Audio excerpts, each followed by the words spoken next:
Meet Nicholas's fiancée. Her name is Annabelle, and just like Nicholas said, she was very cheerful.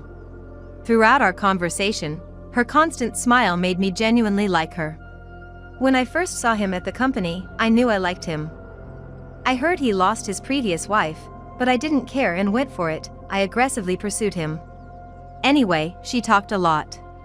With her youthful appearance, she looked much younger than her age. I was worried about how Melissa would feel about Annabelle, but Melissa seemed to warm up to her quickly. Seeing Melissa so attached to Annabelle, I felt reassured that she would be all right. "Annabelle, please take good care of them. I'm here to help if you need anything." I bowed as politely as I could, and Annabelle gave a thumbs up. "Okay. Leave it to me." Afterward, Nicholas and Annabelle got married and started their new life. I wholeheartedly blessed their future and returned to my regular life. Working at the cafe, joking with the regulars, and knitting while watching TV at home.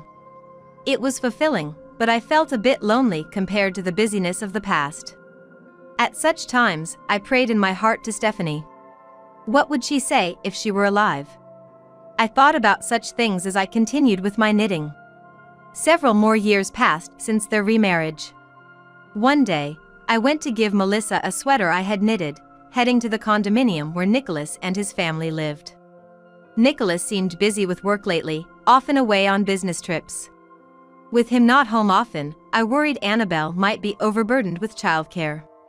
While delivering the sweater, I hoped to help Annabelle as well. Thinking about what to talk about with her, I headed to Nicholas's condominium. What floor was it again? Arriving at the condominium, I muttered to myself, standing in front of the elevator. Luckily, the elevator was just coming down. Third floor, second floor, as the lights blinked, and a sound indicated its arrival at the first floor. In contrast to the slowly opening doors, a woman hurried out. I glanced at her and was surprised to see that the woman was Annabelle. "Oh! Annabelle!" Startled by my voice, Annabelle let out a gasp and hopped a little. "Laura? You startled me! What are you doing here?" "Sorry about that. I knitted a sweater for Melissa and thought I'd bring it over." Hearing this, Annabelle suddenly seemed unsettled. Her gaze wandered around, restlessly. I noticed that Annabelle was dressed very elegantly. Her outfit and makeup were perfect.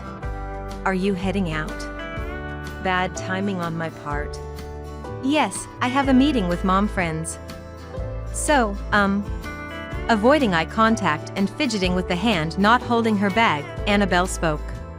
Annabelle seemed in a hurry. Regretting not contacting her in advance, I suggested, "Don't worry about me, go ahead. Melissa is in her room, right? If I stay with her, you can relax and enjoy your time more." And so, I offered. "Just wait a moment. I can't impose that on you, Laura." "Don't worry about it. You probably need a break too. I'm just an old lady with too much time on her hands." However, she stubbornly refused my offer, and I felt something was off. Sure, I might have been overstepping. But was there a need for her to be so frantic? "The truth is, my apartment's a mess. I'm embarrassed for you to see it. That's why I don't want you to come in." "It's fine, really. I can help clean up." Finally, unable to hold back any longer, Annabelle snatched the bag with the sweater from my hand. "I really can't have you here. I'll make sure Melissa gets the sweater. Please go home now. I'll contact you later." Then she pressed the elevator button. Even as Annabelle stepped in and the doors began to close, she kept a wary eye on me, making sure I wasn't following. As the doors closed slowly, I waved goodbye. Only silence remained. But my mind was anything but quiet. The season was about to turn to autumn, yet her attire was quite revealing. I also noticed a strong scent of perfume. I've met with mom friends myself, but never dressed so provocatively. Maybe times have changed, but Annabelle's attire seemed too intent on attracting the opposite sex. Moreover, the once bright smiling Annabelle didn't smile at all. Instead, she had a glaring look that concerned me. I wanted to chase after her, go to the apartment, and clear my doubts. But Melissa was there too. Not wanting to cause a commotion, I decided not to. I watched the elevator light ascend with a feeling of unease. With worries in my heart, I left the condominium quickly. That night, while knitting and watching TV, I suddenly got a call from Annabelle. I stopped my work and answered the phone. Hello. Hello. Granny. Melissa's innocent voice came through. Her voice instantly made me smile. Melissa. It's been a while. Have you been well? Yeah. And thanks for the sweater. I'll treasure it. Her words brought relief. Annabelle had indeed given it to her. That's all right, dear. If you ever need another, I'm always here to knit one for you. Really? That's so nice. Granny, you're like Santa Claus too. The phrase Granny, you're like Santa Claus too oddly struck me. As if there was someone else giving gifts besides me. Yes, indeed.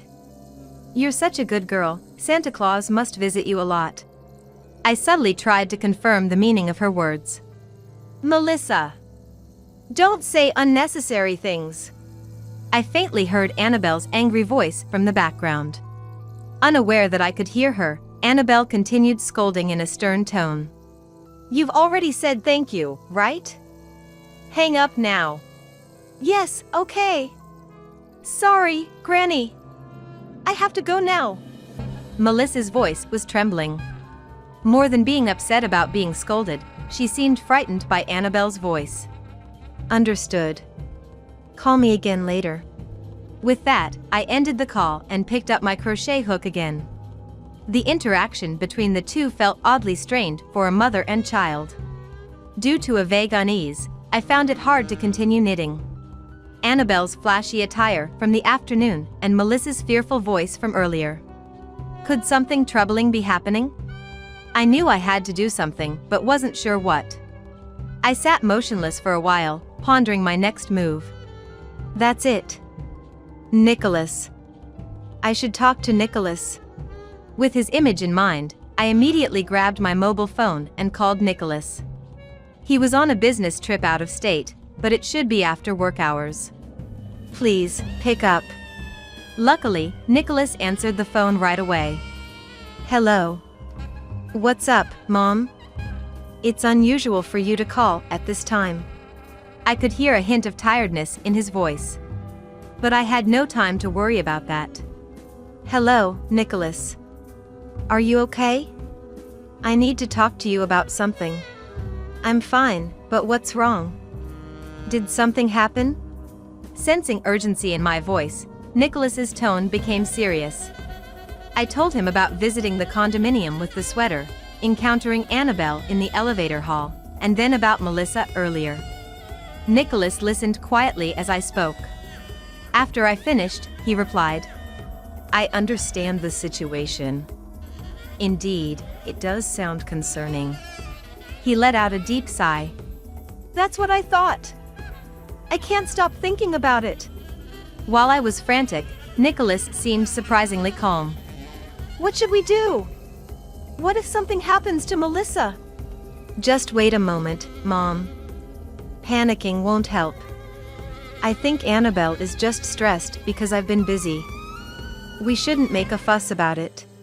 Calmed by Nicholas's advice, I regained some composure. You're right. I'm sorry for jumping the gun. That's okay. But we can't just leave it at that. I'll talk to my company and try to cut my business trip short. We can go to the house together when I'm back. Indeed, it's better to act together rather than rushing in alone. I agreed with Nicholas's suggestion. Understood.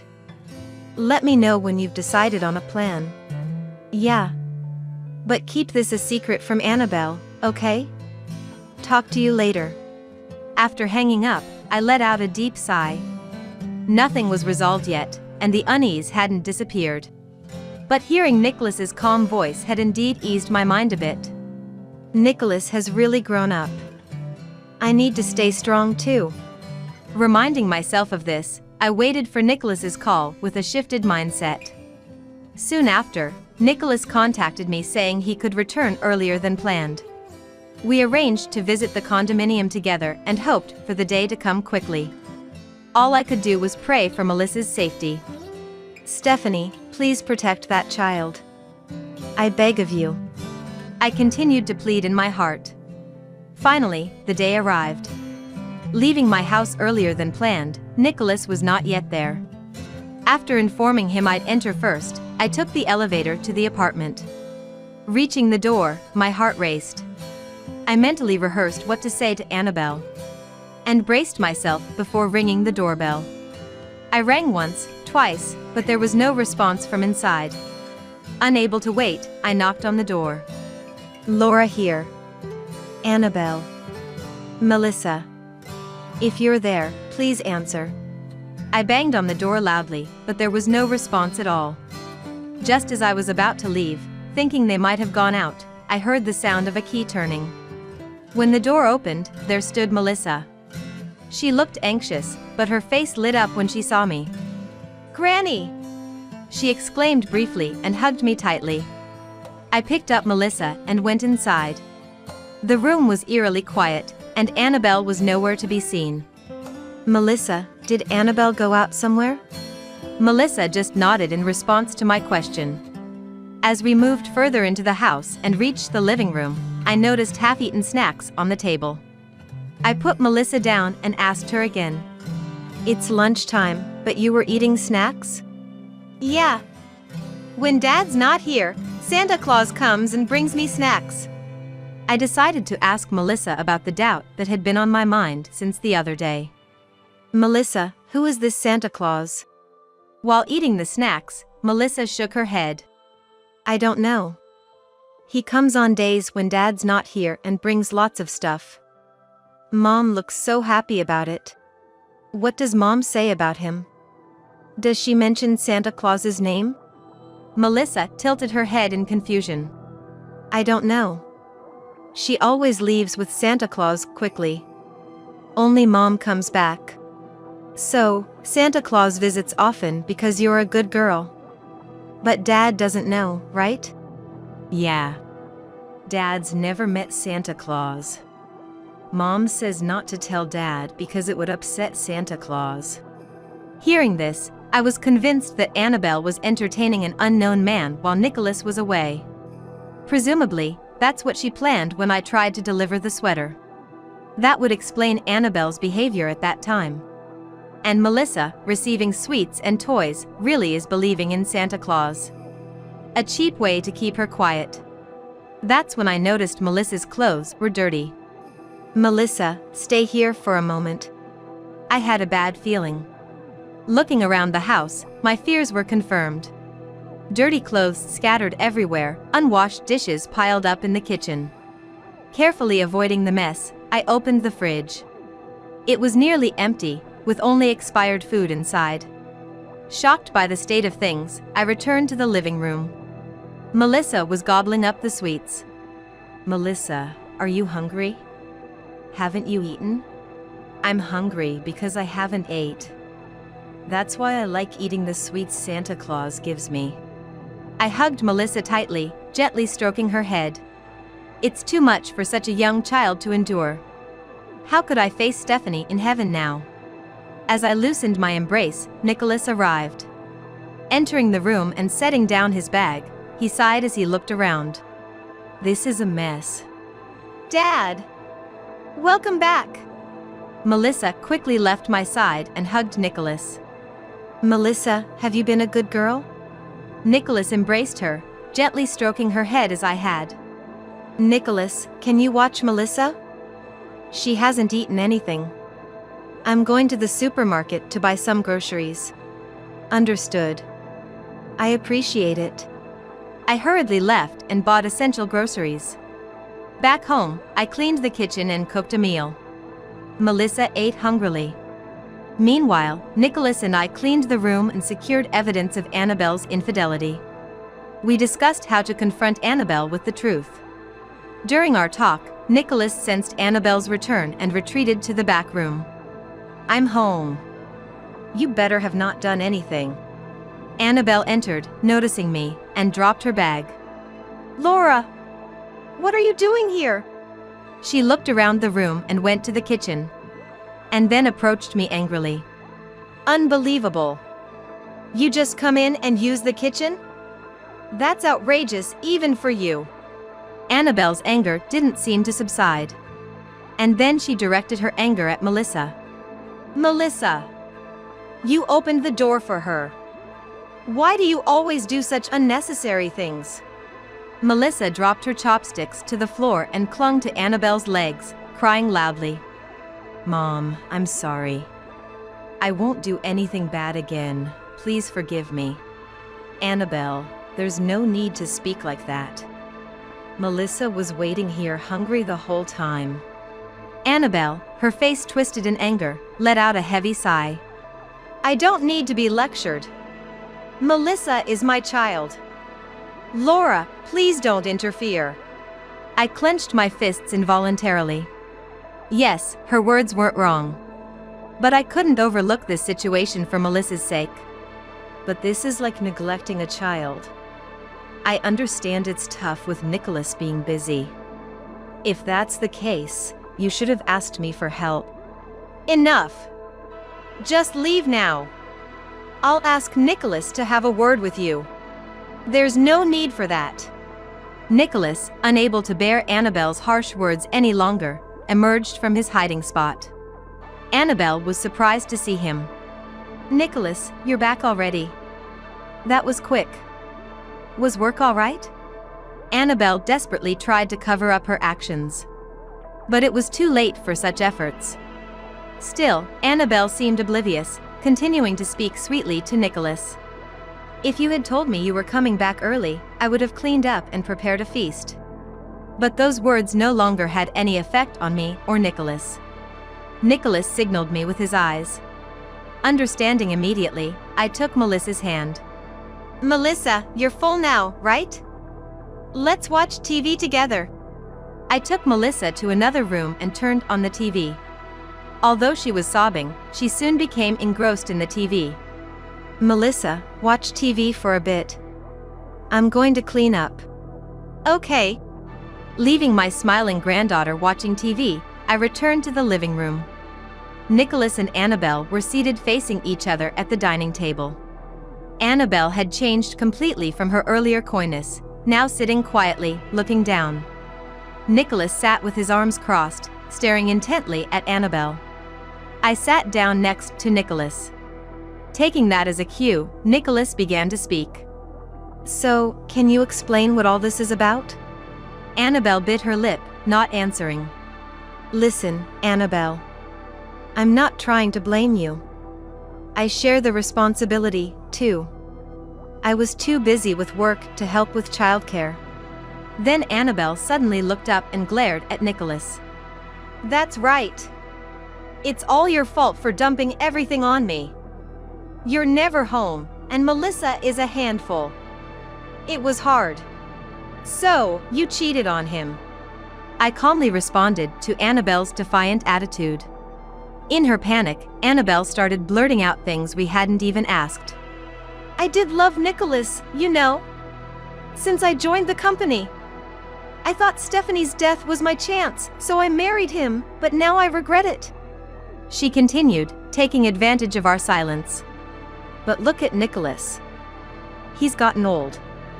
Look at that belly. It's embarrassing.